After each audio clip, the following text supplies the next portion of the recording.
Всем привет, дорогие друзья! С вами подкаст Solid City и тема сегодняшнего дня – визы, визовое сопровождение. И сегодня у нас в гостях замечательный Андрей. Андрей, добрый вечер. Добрый вечер. Расскажите о себе, о вашей компании. Я являюсь основателем и генеральным директором компании First Visa Services. Моя компания на рынке Арабских Эмиратов работает с 2022 года. Также по совместительству являюсь инвестором, а также еще владельцем ряда компаний, которые оказывают другую сферу услуг и деятельности на территории Арабских Эмиратов. Подтолкнула открытию к этой компании собственная нужда. Мы обратились в одну компанию для того, чтобы нам могли помочь с открытием американской визы. Мы пришли в эту компанию.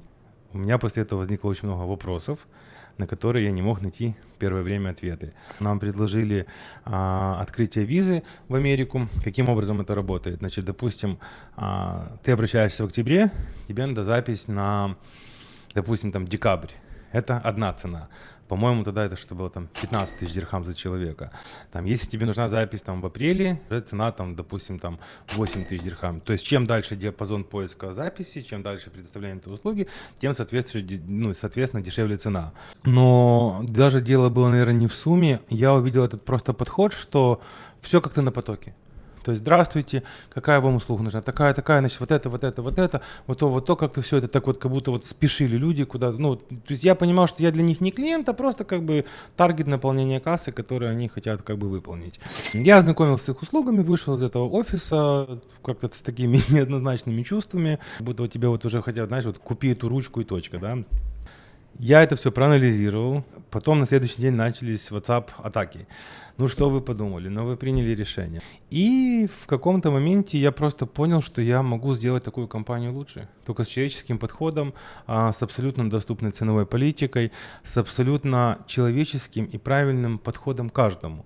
Что, собственно, сделали, что, собственно, уже 3 года работает, что обслужила уже наша компания порядка, больше, чем 2000 клиентов за это время. И это были счастливые клиенты. Поэтому вот такая, наверное, была предыстория. То есть на собственном опыте, дабы как бы нужна была сама виза, и я понял, что я и себе могу визу сделать, еще и людям помочь. И вы столкнулись с трудностями при оформлении обычной туристической визы. Просто в чем ситуация, да, то есть тот, кто вот понимает и кто оформляет эти визы, я имею в виду, когда потребитель, как клиент, он прекрасно знает, что если ты самостоятельно хочешь зайти и получить appointment на подачу своих документов, на собеседование в американское посольство, то запись ближайшая, она колеблется там, когда 340 дней, когда 380 дней, то бишь через год. Эта компания, к которой мы обращались, она гарантировала нам, что она нам предоставит запись в течение того диапазона, который я выберу, соответственно, подготовить все мои документы к этому интервью, подготовить меня к интервью, и я успешно пойду на собеседование в посольство. Но гарантирование получения визы никто это делать не может, потому что решение всегда остается только за консулом или за офицером. Именно это проанализировав, именно это изучив со своей командой, которая имеет действительно большой миграционный опыт уже. Я сам когда-то работал в органах миграции, поэтому мы смогли сформировать и сделать тот продукт, который действительно сегодня по своему уровню услуг и качеству услуг является номером 1 в ОАЭ. Мне кажется, это уникальный лайфхак для всех наших зрителей, которые задумываются открыть какой-то свой бизнес. Если ты хочешь сделать какой-то хороший по-настоящему продукт, его нужно прочувствовать самому. Это должна история идти от твоей души. Никто не планировал открывать компанию, никто не собирался делать этот бизнес. Просто вот в каком-то моменте я вышел, и я думаю, если вот люди берут за такие большие деньги за свою услугу, то эта услуга должна выполнена быть на 5 с плюсом, правильно? А второй момент, что мне хотелось эту услугу предоставить людям в том виде, чтобы она была доступной, качественной. То есть вот как бы формула успеха, залог успеха, да, качество, умноженное на доступность. Вот вследствие чего как бы и родилась эта компания, абсолютно, кстати, спонтанно, можно сказать, с нуля, просто с белого листика. Мы сидели с участниками, кто принимал участие в создании этой компании, просто вот ручкой, бумажкой чертили, придумывали, то есть видели, как это надо все сделать, какие ошибки, проанализировав уже конкурентов, надо не допускать, какие как бы устранить и как дать более правильный, хороший продукт на этот рынок. Чтобы дать более доступный продукт для клиентов, вы урезаете какую-то свою комиссию, да, свой процент заработка. В чем ваша именно коммерческая история здесь? Здесь, скорее всего, идет понимание слова оптимизации расходов, а Б, это, возможно, ну, нету стремления заработать все деньги мира. Мы выбрали абсолютно ценовую политику, доступную для людей. Это такой medium плюс, и поэтому, и, собственно, она так и была сформирована. Почему именно ваша компания? Почему люди должны приходить именно к вам, помимо вот этого лояльного клиентского правильного отношения? Да очень все просто. Вы любите качество, Я точно да. да. Но вот вы заказываете там, да, какую-то еду, вы хотите, чтобы эта еда была качественная? 100%. Поэтому, когда клиент приходит к нам, это я вам сейчас говорю без маркетинга, а мы и действительно индивидуально разбираем ситуацию, сложившуюся у каждого клиента. Мы вместе получаем 100-150 уникальных клиентов, и это абсолютно разные случаи, как жизненные, так и фактические, так и туристические. Поэтому почему именно мы? Потому что First Visa Services.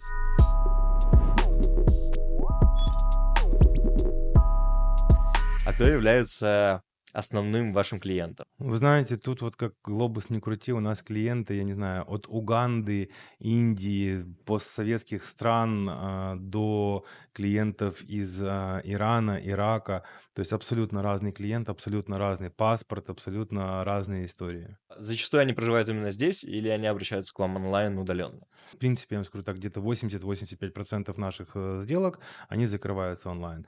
Если уже человек хочет ну, непосредственно приехать в офис, пообщаться, либо обсудить какие-то уточнения по своему вопросу, он всегда может к нам приехать в офис, и его всегда встретят, объяснят, чаем напоят и накормят. Почему именно для американской визы необходимо резидентство? Потому что запись в посольство Соединенных Штатов Америки, оно может быть осуществлено абсолютно в любой стране. В Индии, в Латинской Америке, где вы можете получить доступ и запись на это собеседование. Но в то же время, когда вы подаетесь из Арабских Эмират, на ваш кейс все равно имеет определенно позитивное влияние наличие Emirates ID, то бишь резиденции Арабских Эмират. Но в требовании на подачу документов виза Арабских Эмират нет необходимости в ней. Друзья, теперь вы знаете небольшой лайфхак, как повысить ваши шансы на положительную заявку туристической и нетуристической визы в США. А может быть, есть еще какой-то пул стран, где процент одобрения гораздо больше, чем в других? Абсолютно нет такой статистики, где процент одобрения больше или меньше. Есть вопрос, как подготовлены документы, как подготовлен человек. В принципе, когда человек приходит на собеседование в посольство Соединенных Штатов Америки, на 80-70% решение уже принято, но вы об этом не знаете. Дальше с вами беседует офицер непосредственно, задает вам уточняющие вопросы. Самое главное — это сопоставление фактов, которые указаны в анкете, которые заполняются, да, для подачи, и вашей личной беседе с офицерами. Вопросы могут быть абсолютно разные. Вопросы могут быть, скажем так, тонкие, психологические, и офицер смотрит, как вы на них реагируете, и он прежде всего рассматривает потенциальный риск возможности вашей нелегальной миграции. То есть если человек, скажем так, соответствует полностью там данным, которые он задекларировал в своей анкете, если человек, скажем так, уверенно беседует, то есть если, скажем так, человек фактически не является нелегальным мигрантом, то, в принципе, шанс на одобрение при грамотно построенном кейсе имеет очень высокий шанс одобрения. Из реальной статистики скажу где-то 80-85%. Это если было подготовлено все профессионально и было сделано все в соответствии с требованиями посольства США. Также я еще недавно увидел такую новость, такую картинку, что рассматривается, правильно сказать, некий список стран, что американское правительство хочет разделить на красные страны, оранжевые страны, желтые страны, и усилить меры давления, так скажем, на эти страны в плане выдачи виз. Ну, Насколько это вообще правда и реально ли это такое отношение сейчас? ну, посольство США преподнесло, скажем так, ряд неожиданных сюрпризов. У нас порядка 10-15 клиентов были записаны уже в свою очередь, которые должны были идти на подачу документов. Посольство просто внутренним решением отменило все записи. Клиенты в панике. Благо, что мы оперативно вмешались в эту ситуацию, решили этот вопрос, и клиенты попали на свои записи, да. Но вот сейчас, скажем так, интеграция вот этой миграционной политики, которая проводится со стороны Соединенных Штатов Америки, я не думаю, что в корне она будет как-то изменена, но по факту может быть какое-то просто разделение на категории стран, для которых будут определенные свои визовые требования. Но невозможно конституционно ограничить человека в подаче, по крайней мере, подачи своих документов на одобрение получения визы в ту или иную страну. Плюс в этом, как бы, да, может просматриваться какая-то коммерческая основа, потому что сейчас, если вы слышали, это как напоминает немного Арабские Эмираты. Дональд Трамп одобряет золотую визу за $5 миллионов. Проинвестируй $5 миллионов и получи золотую визу, которая дает тебе право проживания и работы в Соединенных Штатах Америки. Поэтому все эти изменения, они носят как и миграционные, скажем так, да, какие-то реформирования, но также не стоит забывать, что это Соединенные Штаты Америки, и это имеет место быть в коммерческой основе в том числе. Если посмотреть на картину в целом, скорее всего, это какие-то запугивания, чтобы желающие скорее подались на визу, или это реальные шаги к каким-то последующим мерам? Я думаю, что это больше все-таки его репутационный какой-то имидж, который хочет сейчас показать изменения в сфере миграции, потому что там были объявлены очень такие жесткие позиции касательно Мексики, касательно сейчас, скажем так, тотальной миграции и людей из разных стран, кто прибывает в Соединенные Штаты Америки. Поэтому я даже больше думаю, что это, скажем так, декларирование своей мощности. Как оно по факту будет, я не думаю, что что-то кардинально изменится. Андрей упомянул его личный кейс недавнего похода в американское посольство. Андрей, расскажите нам, пожалуйста, что там такого интересного произошло? Ну вот как раз спустя 3 года уже как была основана моя компания, все-таки я вспомнил, что надо сделать свою американскую визу. Я, как законопослушный гражданин, получил свою запись на собеседование в посольство, подготовили все документы, все это сделано было на профессиональном уровне. До этого у меня была предыдущая виза в Соединенные Штаты Америки на 10 лет. Прибывая в ровно назначенное свое время, я первое, что был удивлен, это было огромнейшее количество людей. То есть, наверное, в тот день было человек 500. Но я смотрю, что там со всех окон как-то так люди достаточно быстро выходят с каким-то решением, либо там, если тебе дают зеленую бумажку, забирают паспорт, значит, это тебе виза одобрена 100%. Если дают белую бумажку, next time, пожалуйста. Спустя там несколько часов, пока там я сдал отпечатки пальцев, пока, в общем, я подошел на окно собеседования, и вот я вижу, что окно номер 1, ну вот как-то так вот туго там все идет, там если там в окне номер 3 там за 10 минут там уходит условно там 3 человека, то в окне номер 1 за полчаса 1.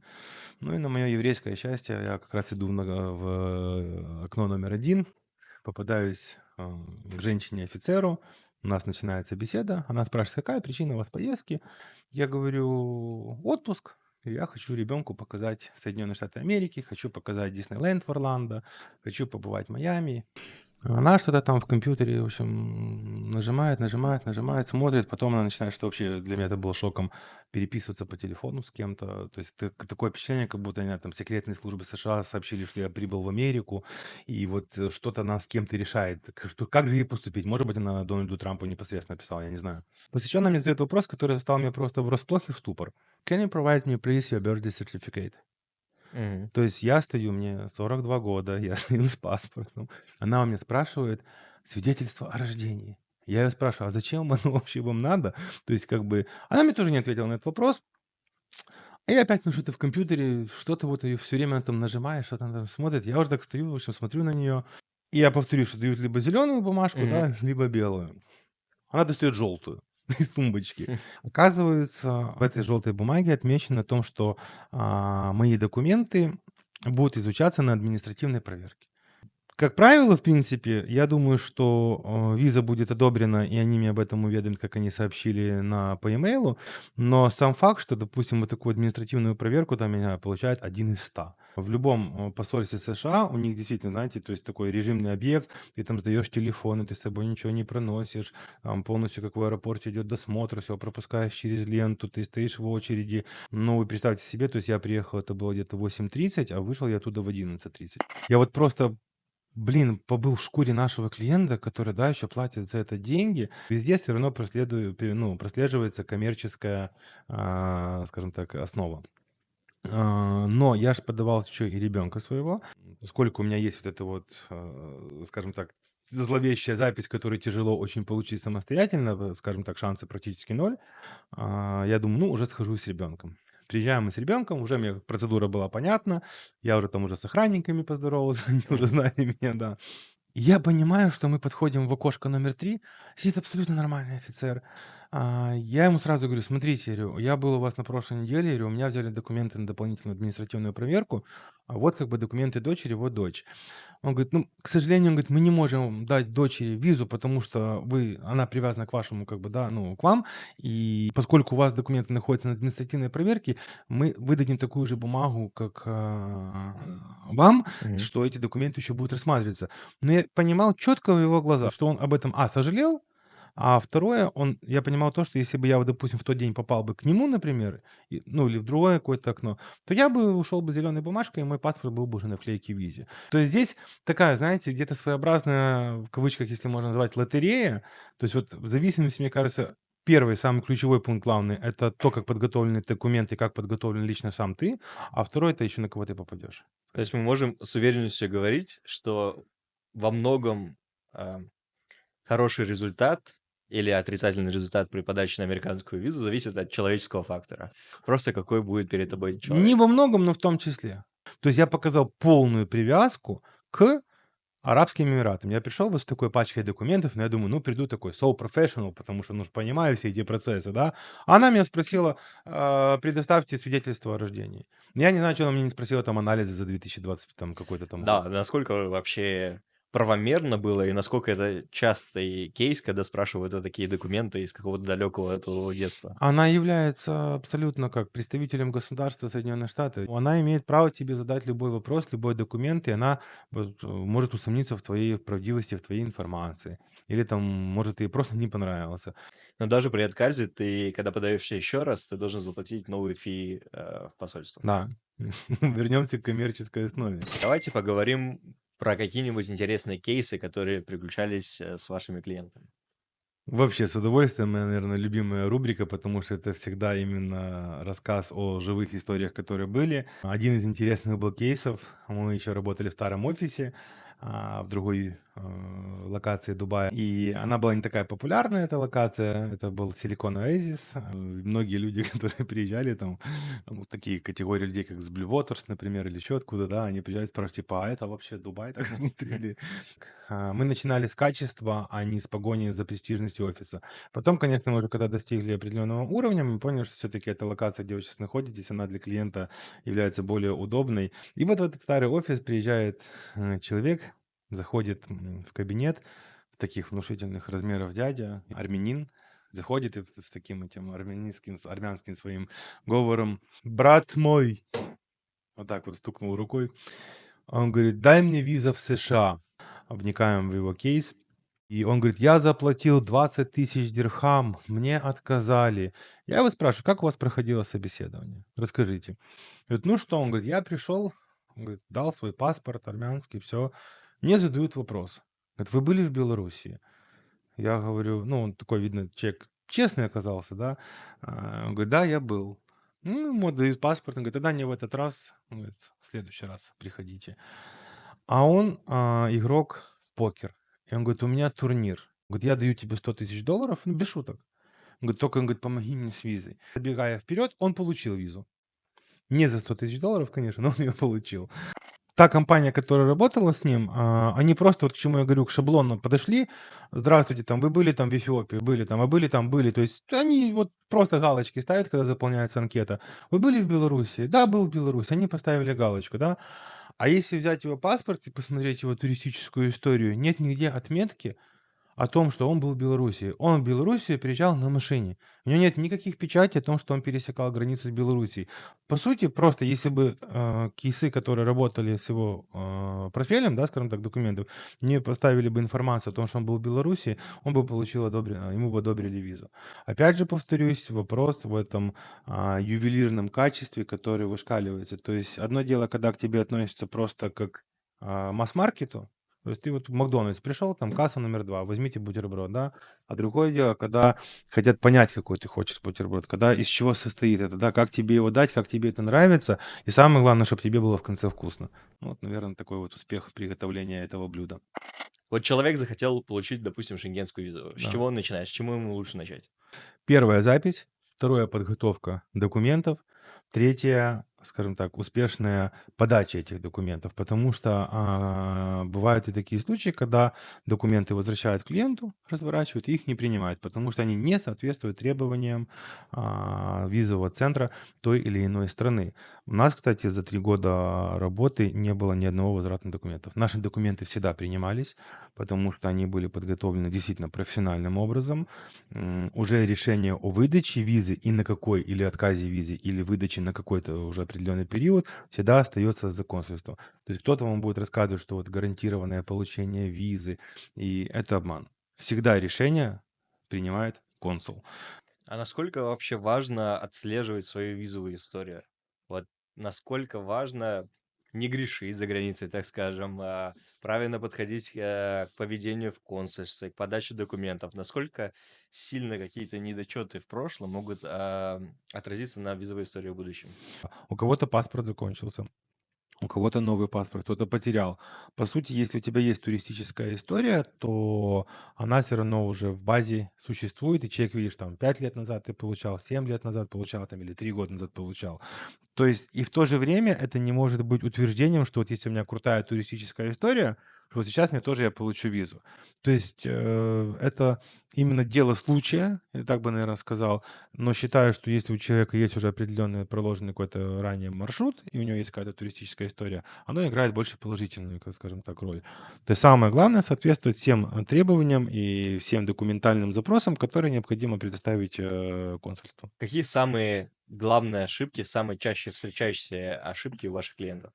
Банальное неправильное заполнение анкеты. Грамматические ошибки допускают, ну, утрирую, конечно, но чуть ли не в своих фамилиях. Пропускают некоторые важные пункты, когда не понимаешь, сомневаешься в ответе, да, или как правильно запросить. Ну, да и так, кстати, знаете, как в школе с контрольной, там, галочку поставил и пошел. Недостаточное предоставление документов. Тут здесь визовое агентство имеет такую же роль, что оно помогает и сопровождает и выполняет свою функцию для помощи клиенту. Некоторые клиенты не знают требований консульства. Более того, очень часто происходят изменения в требованиях, и в лайв-формате отследить эти изменения невозможно, поскольку мы каждый день сталкиваемся с этими процессами, мы уже как бы знаем все актуальные изменения. А бытовой потребитель, который вот подается на ту или иную визу, он не знает этих изменений, вроде так по старинке все собрал, а потом не понимает причину отказа. А самое интересное, что все консульства пишут причину отказа всегда шаблонную. Я думаю, вы скажете, что самая главная ошибка клиентов, что они изначально пришли не к вам.